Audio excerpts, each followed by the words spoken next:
Would you like to learn how to make traditional Romanian Transylvanian cheese Danishes? Let's go!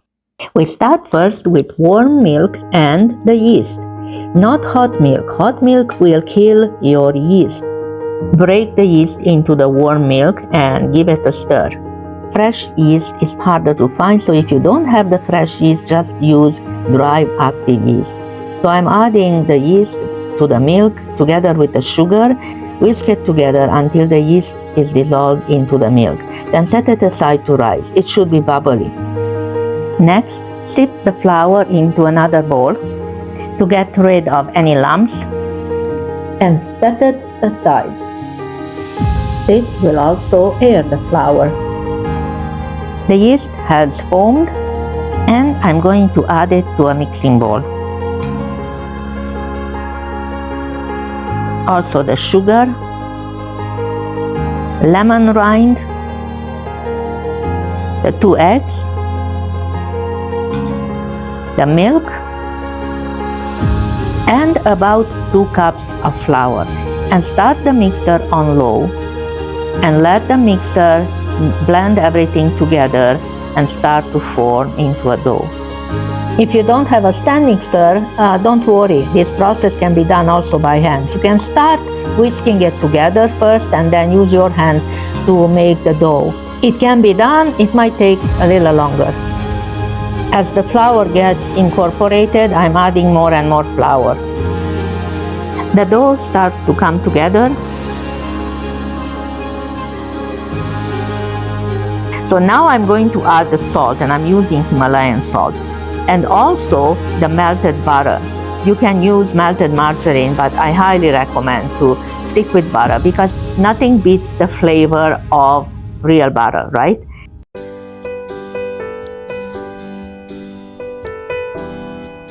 I'm adding the remaining of the flour. Let the machine run for 5-6 minutes until the dough becomes smooth, soft and elastic and starts to pull away from the sides of the bowl. The dough is done. It's smooth, it's soft, but it's not sticky. Once the dough is done, I'm removing it to a clean bowl, which I dusted with a little bit of flour. I'm going to cover it with a kitchen towel and let it rest until doubles in size. It can take 45 minutes or an hour or longer. While the dough is rising, I'm going to make the filling, for which I'm using 500 grams of dry cottage cheese, and I'm going to mix it to break up all the lumps. Then I'm going to add the sugar, the eggs and the lemon rind and make it nice and smooth, and this is going to be our filling. If you are interested in making your own cottage cheese at home, which I highly recommend, is the best cottage cheese, check out my video making cottage cheese. It's a very good recipe, very simple, very easy, and makes the best cottage cheese. Check it out, making cottage cheese. So I'm mixing everything together. I added the lemon rind and then I'm adding the cream of wheat. Fold it all in until well mixed, and lastly I'm going to add the raisins that I soaked in hot water and then drained. Stir it all in until it's blended together and then set the bowl aside. Dough has risen, it's nice, soft and fluffy, so I'm removing it to a flour dusted board and I'm going to divide it in two. It's just easier to work with half at a time. So roll this out on a flour surface to the size of an open magazine, about 12 inches by 15 inches. Once it's rolled out, cut it into 4 parts lengthwise and then cut across into squares about 3 inches in diameter.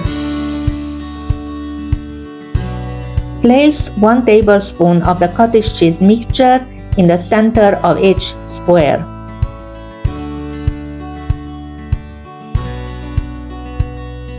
And then taking the opposite corners, fold them together over the filling and give it a pinch. So all 4 corners, 2 at a time, pull them together over the filling and pinch them together.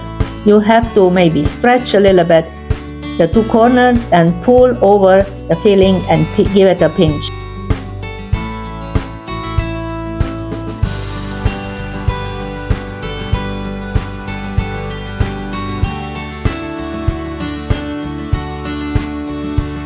Once they are done, place them on a parchment paper lined baking sheet, cover them with a plastic wrap and let them rise for 30 minutes. Then we are going to take an egg and make egg wash, which is basically 1 egg whisked together with a splash of milk until it becomes frothy.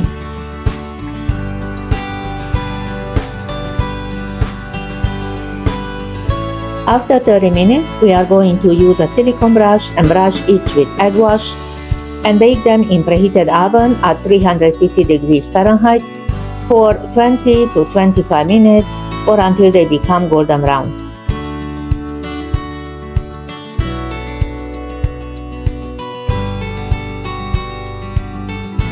The danishes are done and they are just bursting with all that delicious cottage cheese filling. They are soft and tender and so delicious. Give this recipe a try and let me know how you did. If you like this recipe, please remember to share, hit the thumbs up button and subscribe to my channel if you haven't yet. I hope you enjoyed and come back again. Thanks for watching and see you next time. Bye!